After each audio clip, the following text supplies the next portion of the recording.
त्र्यक्षं चक्रपिनाकसाभयवरान् बिभ्राणमर्कच्छविम् छत्रीभूतफणीन्द्रमिन्दुधवलं लक्ष्मी नृसिंहं भजे।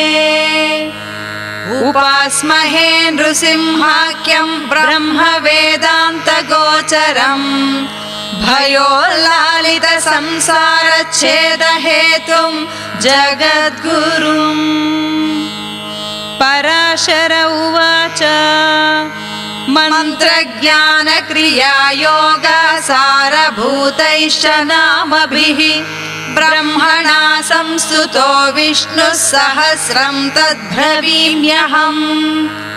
ब्रह्म उवाच ॐ नमो नारसिंहाय वज्रदंश्राय वज्रिणे वज्रदेहाय वज्राय नमः।